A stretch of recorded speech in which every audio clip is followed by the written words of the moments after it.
Hey, what's up, everybody? It's Chris here. So I'm coming at you today. It's Pi Day, first of all, so happy Pi Day. If you're watching this in the future, still happy Pi Day. And on Pi Day was a big day for AI, especially when it comes to multimodal AI. Google released some tools to integrate multimodal AI throughout their whole platform. And, of course, GPT-4, as you can see on the screen, was rolled out. It was rolled out to ChatGPT Plus users, so I'm in here. This isn't my first use of it, but it is the first kind of deep dive I'm going to be doing. I played around a little bit with it to see how it might work with some of the workflows that I have otherwise, but this is going to be my first real deep dive into it. So I'm excited to check it out and see if we can't do something cool. What I'd love to do today is build a web application that simulates some little guys or whatever. So we'll see how that goes. I'm gonna be honest with you, I am taking inspiration from another YouTuber. Okay, so this is the video simulating greenbeard altruism by Primer. Super cool video. Definitely recommend watching it if you're interested in simulations at all. I've never done any kind of simulation before. I'm not a simulation guy. I did Conway's Game of Life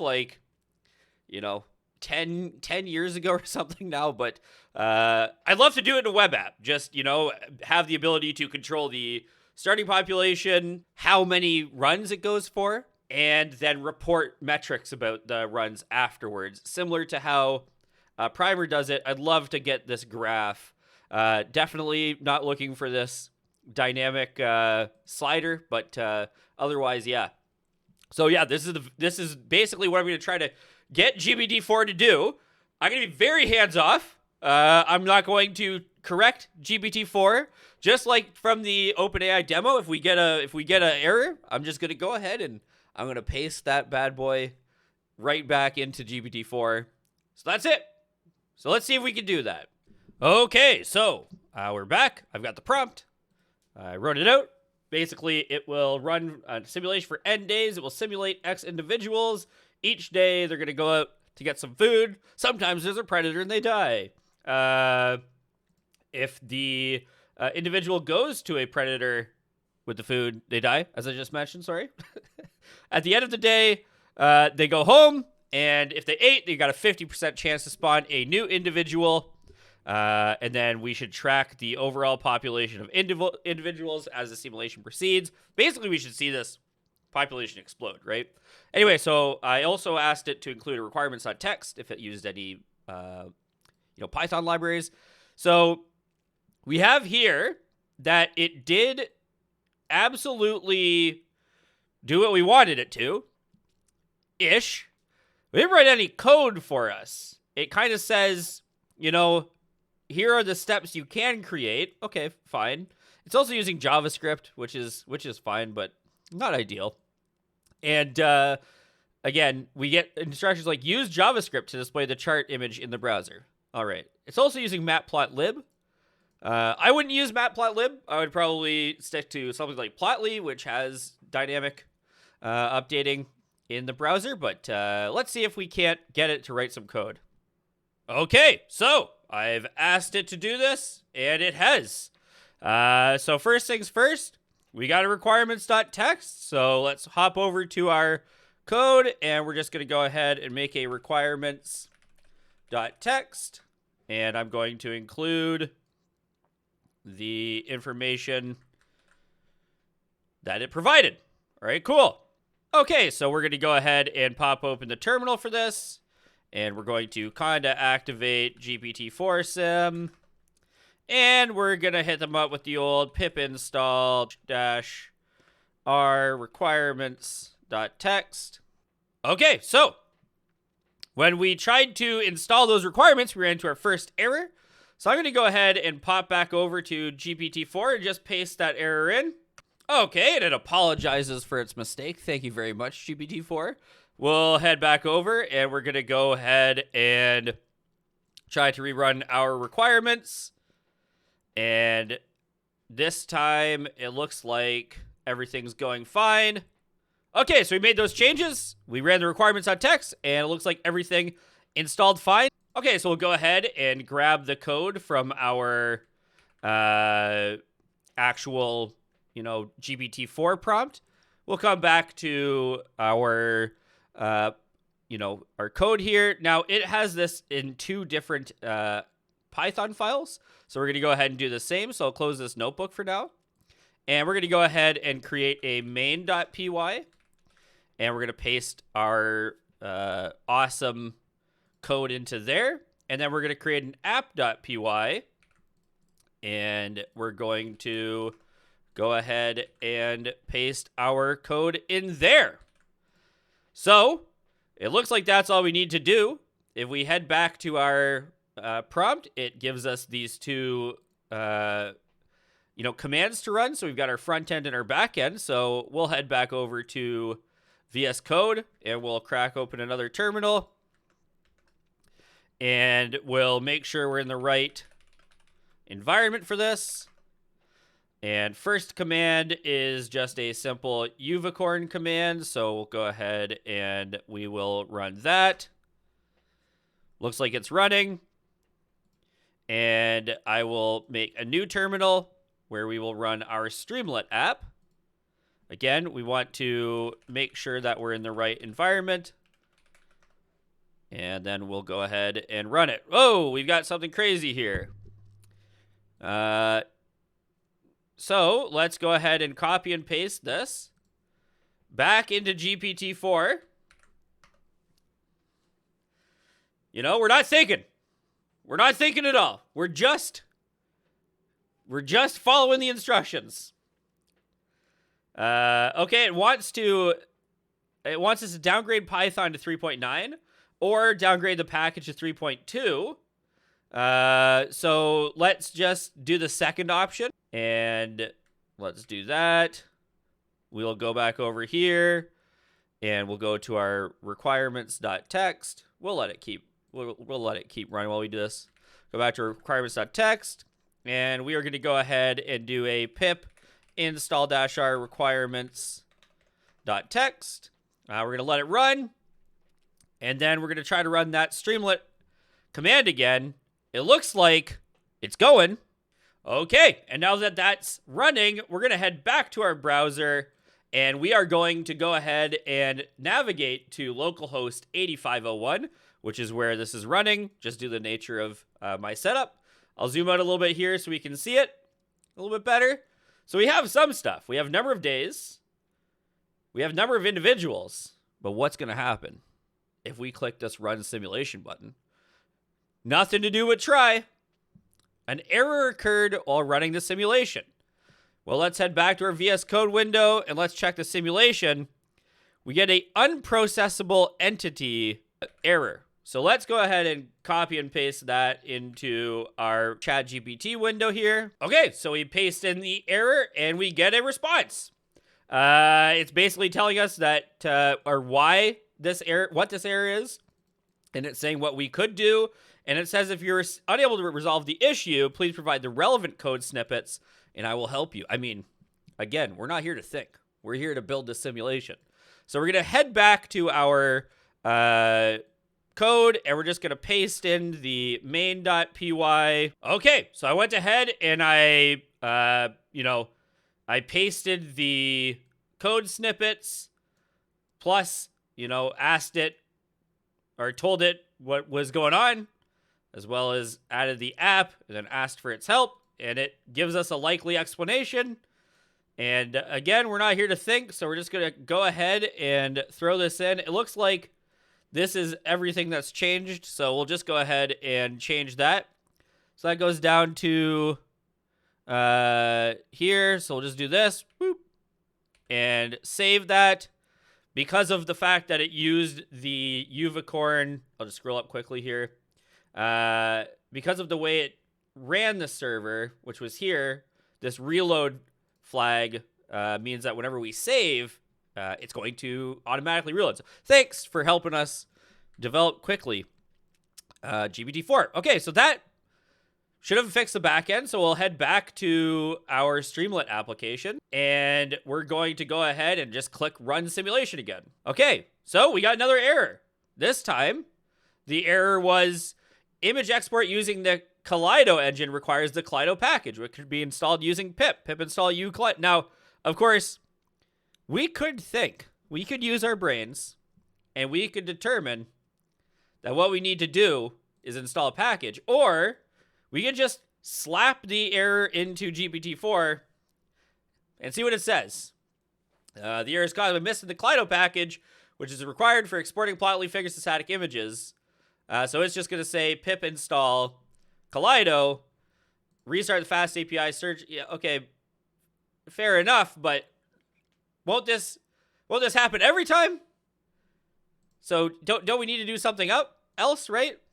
Won't this happen every time, since the requirements do not include this package? Again, we're thinking a little bit, just the littlest bit thinking.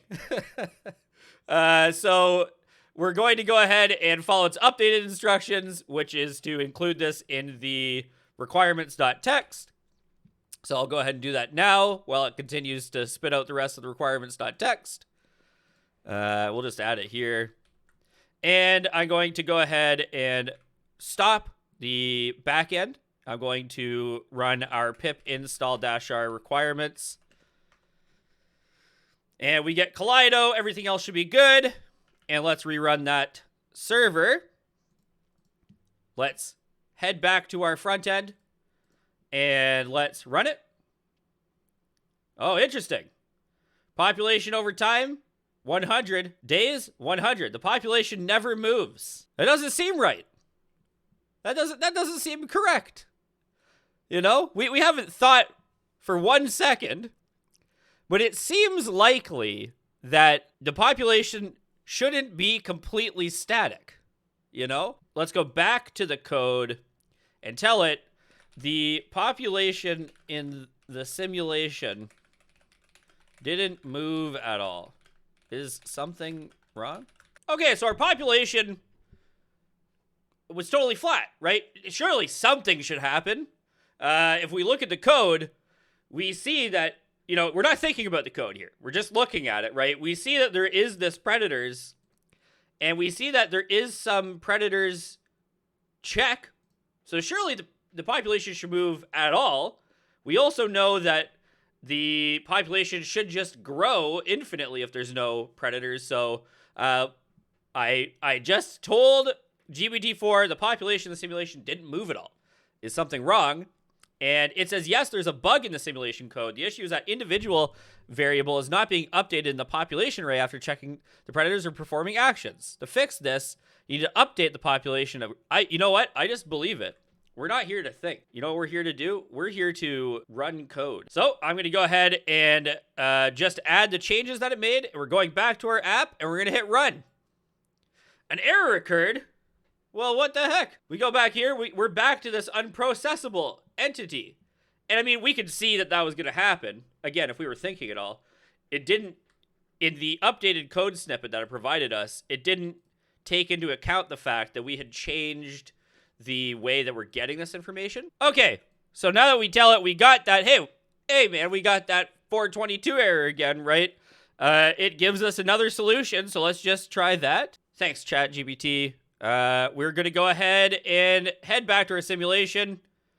Run her again. Okay, so now when we run it again, we get a brand new error. So if we go back to our code, we see whatever this is, index 69 is out of bounds for axis 0 with size 69. Who cares? We're not here to think again. This is not a thinking man's game. This is a use ChatGPT to do this. And that's it. All right. It fell for a, as M coding would put it, newbie Python habit, which is deleting things while you're iterating through the thing. But we're not here to think about those ways. We're just here to copy and paste code into VS Code until our thing does what we want. So let's do that. Okay, we've got it. We got it in. We saved it. It's automatically restarted. We're going back to the front end to run the simulation. Whoa, here we go. Here we go. Interesting. So in this case, every single thing in our population died immediately. Every single thing died. What if we put it to 10,000? Oh, must be. Oh, it's got a little data validation for us. Lovely. Let's start with 1,000. And again, they all go almost instantly. That doesn't seem right. Okay, so our population dies almost immediately. But let's see if we can't just say the whole population dies almost immediately. What's going on? Okay, so it looks like it's saying that the ratio of predators is too high and we should decrease it. So let's just go ahead and listen to it. I'm going to make an additional small change. The predators should be based on the number of population, not the number of days. I'm not sure if that was probably just a me issue when I was originally defining the simulation, so I'm not going to blame GPT-4 on this one, but let's head back and let's run it. Let's run it. Again, they die almost immediately, right? So let's run this let's just run this for like 5 days and see. Yeah, so they have 1,000 population day 0, sorry. Then day 1 they have absolutely no one.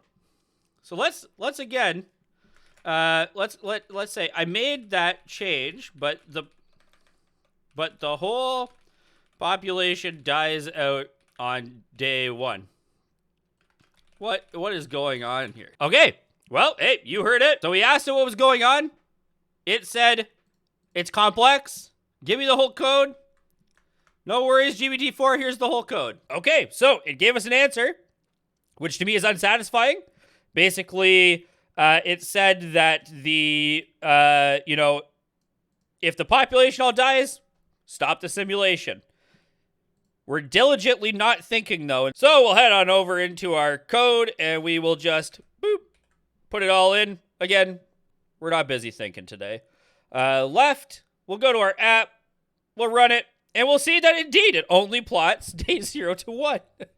However, I'm not satisfied with that, right? That is unsatisfying. I do not believe the population should die on day 1. What is causing such a rapid decline? Surely some individuals get food without running into a predator. Okay, so again, it's convinced. It's convinced, right? That the issue is there's too many predators, Chris. You gotta get these predators out of here. Well, fair enough, GPT-4. Let's try it again. Okay, so to try this, we're just going to run it for the same things before, 5 days, but we're gonna take a 0 off of the number of individuals, test the new changes. We see it's running, and it's thinking.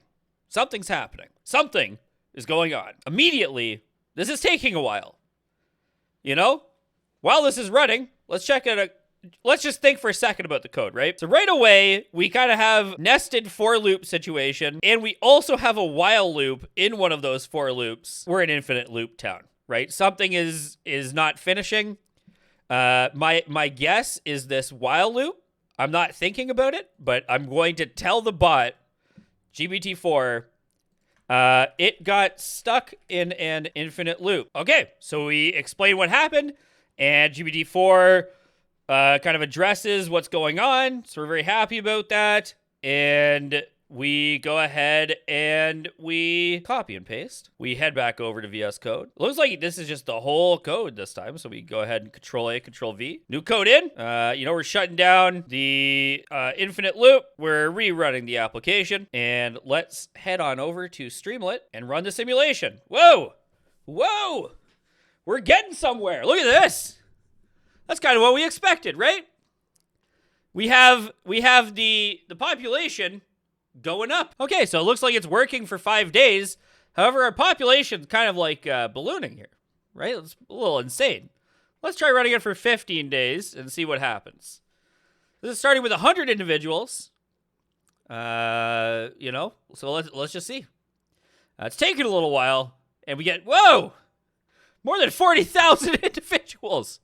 There are not enough food sources to sustain that, right? Each food source is only supposed to be able to sustain 2 units of population. The starting food sources is half of the original population, and if the individual doesn't eat, they're supposed to die. So something's happening. Let's head back to GPT-4 and explain the population grows exponentially, but there's only enough for the original population. Any individual who doesn't eat should die. Okay, so we outline what's happening, and as always, we get our code back. I'm not gonna show copy and paste the code this time. Let's paste it in and rerun this thing for 15 days, and we can finally see, hang on a second, here we go.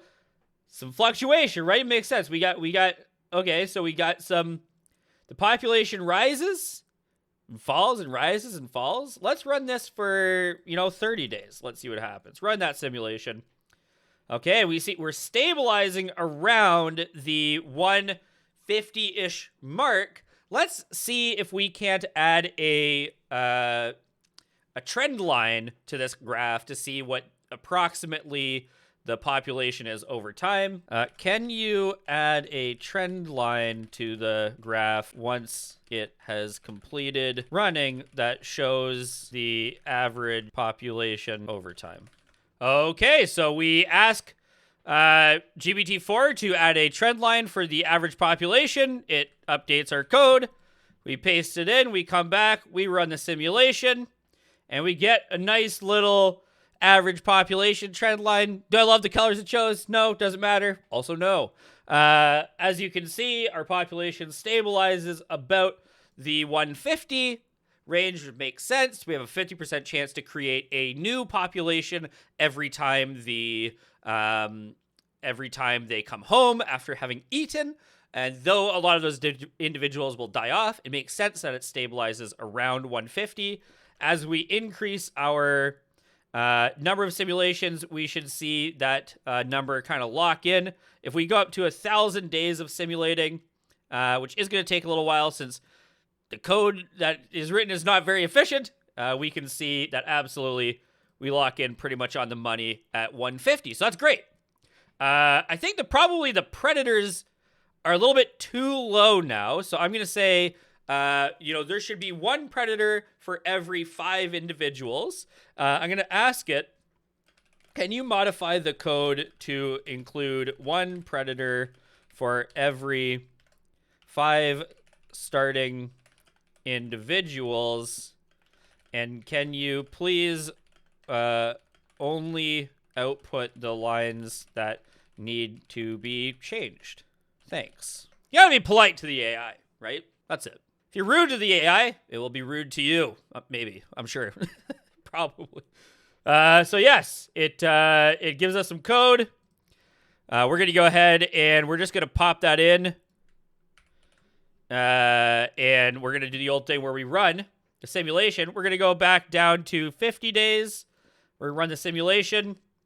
And we can see that it's about the same. If we go back up to the full 1,000 and we let it run, we can see that it's just about the same. So I feel pretty good about this. I want to ask GPT-4 a question.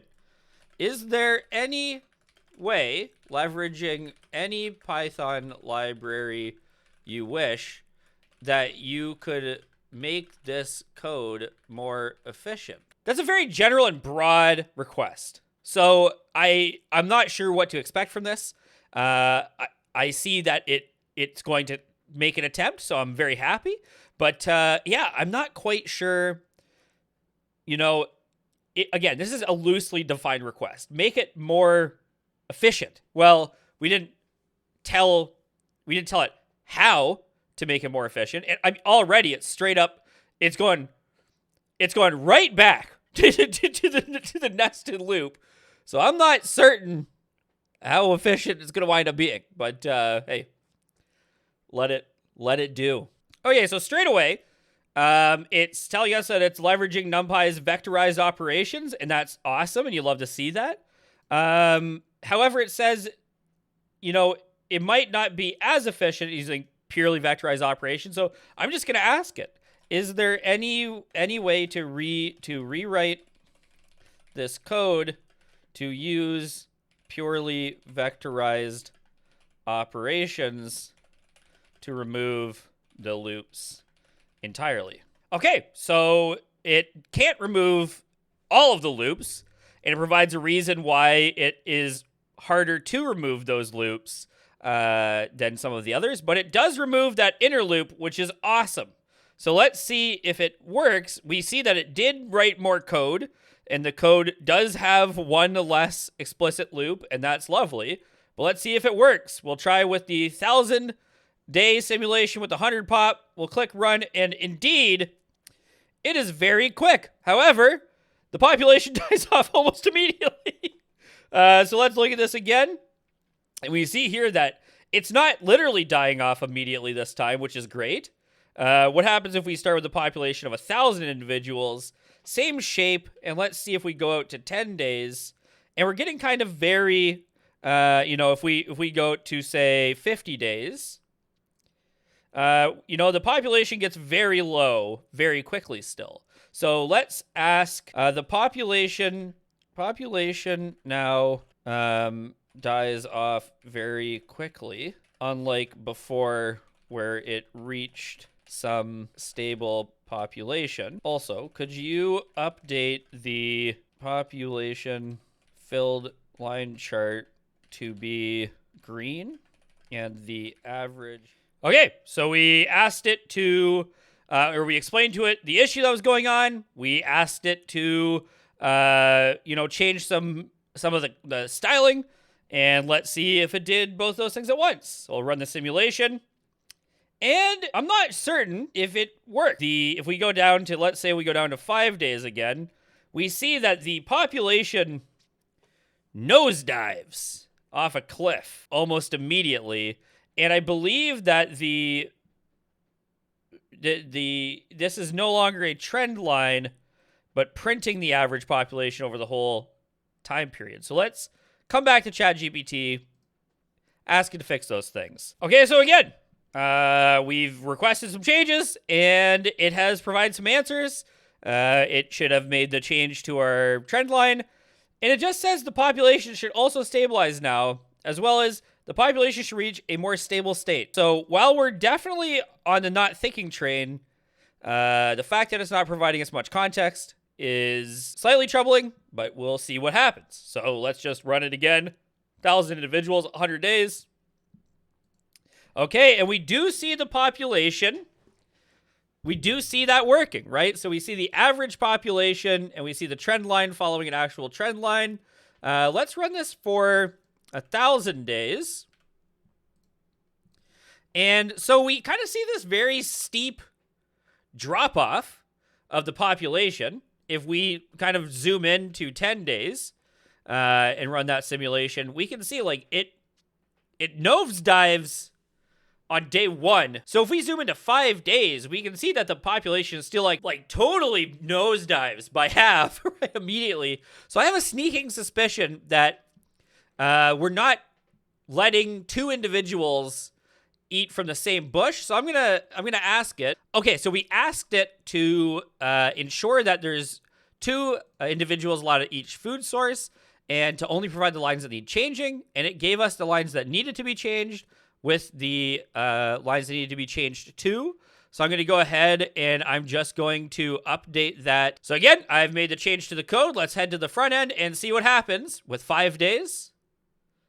Okay, so we see that average looking a little bit better. Let's go out to 100 days. We see that looking a lot better. Okay, let's decrease the population a little bit, and let's head out to 1,000 days. We're seeing that look way better. One of the other things you're going to notice is that our population is stabilizing a bit lower than the population was before. That's because we have the new logic has fixed the predator logic. So now predators are actually eating some number of the individuals. That's great. That's what we want. Okay, so after talking to ChatGPT for a while, we get to this kind of final end state here where we have created a simulation that lets us see the you know, the simulation of a population that exists over time, that needs food to eat, and sometimes has interactions with predators. Overall, I'm fairly happy with how this turned out. I do want to extend this to, you know, Greenbeard altruism. Spoiler alert, I spent probably an hour and a half trying to, again, no thinking, just using GPT-4, get this simulation to a place where it can, you know, include the different alleles for cowardice and altruism. And I'll show you kind of the final product of that here. So if we run this again with the final product of that, you know, particular experiment, we can see that it doesn't quite work out. Again, this is kind of due to the fact that it's hard to guide the code exactly to where you want it. Each iteration sometimes makes changes you don't want. All in all, the experience was kind of as expected. I still think this is better than the experience with GPT 3.5 Turbo. But overall, again, I think if you're, for simple cases, GPT-4 is a wonderful tool, like sincerely. Especially with the inclusion of like being able to move from kind of the unoptimized version of the code to a more optimized version of the code. Like that was pleasant and straightforward. Very little troubleshooting, and all of the troubleshooting we did was just copying and pasting into the tool, right, into ChatGPT.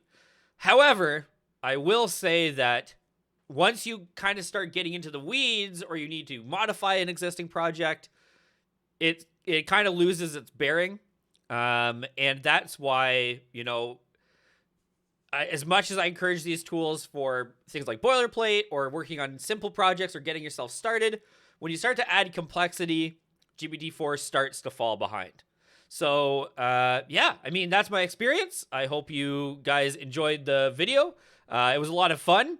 As you can see, if I just kind of scroll up, I fed this thing a lot of prompts. You know, eventually we got there, though.